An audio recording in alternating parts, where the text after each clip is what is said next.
लामा की कहानी।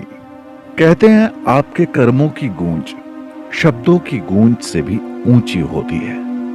कर्म करते जाओ, फल की चिंता मत करो। फल का क्या, आज नहीं तो कल मिल ही जाएगा।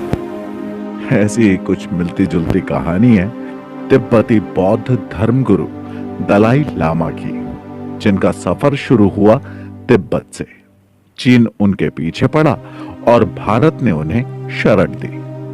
जी हां, कहानी सुनी अनसुनी दलाई लामा, एक ऐसा नाम जिसके पीछे कई राज हैं, कई विवाद हैं। जरा सोचिए, एक बुजुर्ग बौद्ध धर्मगुरु दलाई लामा से आखिर इतना क्यों चिढ़ता है चीन?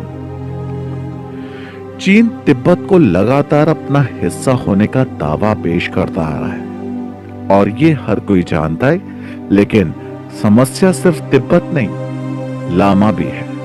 जबकि चीन एक देश है और दलाई लामा एक इंसान। शायद इसलिए क्योंकि दलाई लामा तिब्बती आध्यात्मिक नेता है और उनके लाखों करोड़ों लोग अनुयायी हैं।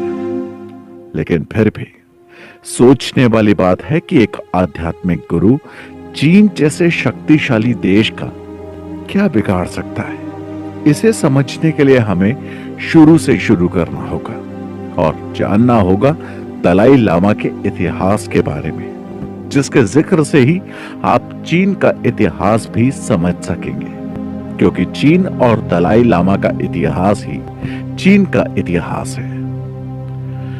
तो इसकी शुरुआत होती है सन 1409 में, जब जेसे खाम्पा ने जेलग स्कूल की स्थापना की थी। इस स्कूल के माध्यम से बौद्ध धर्म का प्रचार किया जाता था। यह जगह भारत और चीन के बीच में थी, जिसे तिब्बत के नाम से जाना जाता था। इसी स्कूल के उस वक्त के सबसे चर्चित छात्र थे गेंदुन द्रुप। गेंदुन जो आगे चलकर सबसे पहले दलाई लामा बने।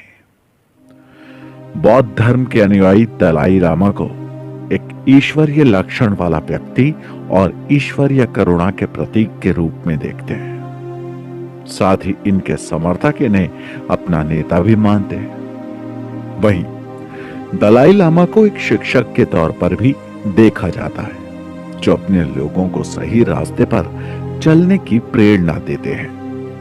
तिब्बती बौद्ध धर्म के नेता दुनिया भर के सभी बौद्धों का मार्गदर्शन करते हैं।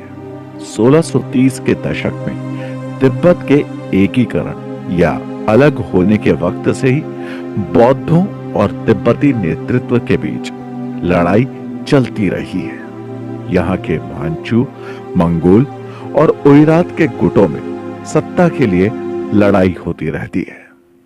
कई लड़ाइयों के बाद 5वें दलाई लामा तिब्बत को एक करने में कामयाब रहे। इसके साथ ही तिब्बत सांस्कृतिक रूप से संपन्न बनकर भी दुनिया में उभरा था, जिसका कारण था तिब्बत के एकीकरण के बाद यहां बौद्ध धर्म में संपन्नता आना, यानी बौद्ध धर्म का तेजी से बढ़ना। चीन और दलाई लामा के बीच एक ही समय में बने इन संबंधों में दलाई लामा के चुनावी प्रक्रिया को लेकर ही विवाद रहा। इतिहास में इसके सबूत तब मिलते हैं जब 13वें दलाई लामा ने 1912 में तिब्बत को स्वतंत्र घोषित कर दिया था। उसके बाद करीब 40 सालों के बाद चीन के लोगों ने तिब्बत पर आक्रमण किया।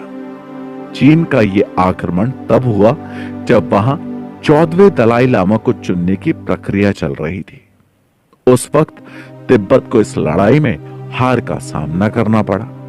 फिर कुछ सालों बाद तिब्बत के लोगों ने चीनी शासन के खिलाफ विद्रोह कर दिया और तिब्बत पर अपने अधिकार की मांग करने लगे। लेकिन विद्रोहियों को इसमें सफलता नहीं मिली। उस वक्त दलाई लामा को लगा कि अगर वो तिब्बत से नहीं निकले तो चीन के चंगुल में बुरी तरह से फंस जाएंगे, और फिर उन्होंने भारत का रुख किया। उस समय दलाई लामा के साथ भारी संख्या में तिब्बती भी भारत आए थे। ये साल 1959 का था और दलाई लामा का भारत में शरण लेना चीन को अच्छा नहीं लगा। उस वक्त चीन में माओ त्से-तुंग का शासन था। दलाई लामा और चीन के कम्युनिस्ट शासन के बीच तनाव बढ़ता गया।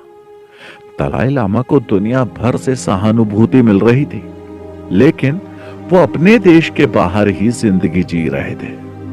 दलाई लामा कभी भी युद्ध नहीं चाहते थे, इसलिए उनकी छवि शांति के प्रतीक के रूप में बनी, जिस वजह से 1989 में दलाई लामा को शांति का नोबेल सम्मान मिला। हालांकि दलाई लामा ने हमेशा यही कहा कि वो चीन से आजादी नहीं चाहते, लेकिन स्वायत्तता यानी खुद अपने फैसले लेने का हक जरूर चाहते हैं। दलाई लामा की दूर की सोच और उनके सोचने के नजरिए को देखते हुए ही साल 1949 में तिब्बत पर चीन के हमले के बाद दलाई लामा से कहा गया था कि वो राजनीतिक सत्ता अपने हाथ में ले ले, और फिर उन्हें दलाई लामा का पद दे दिया गया। चीन यात्रा पर शांति समझौता व तिब्बत से सैनिकों की वापसी की बात को लेकर 1954 में वे माओ जेडांग, डेंग जियोपिंग जैसे कई चीनी नेताओं से बातचीत करने के लिए बीजिंग भी गए थे। लेकिन ये तो बहुत बाद की बातें हैं। अभी तो मुझे आपको ये बताना है कि उनकी शुरुआत हुई कहां से थी, उनका बचपन, और वो दलाई लामा बने कैसे। तो ये सब जानने के लिए हम जरा सेकंड एपिसोड की तरफ चले।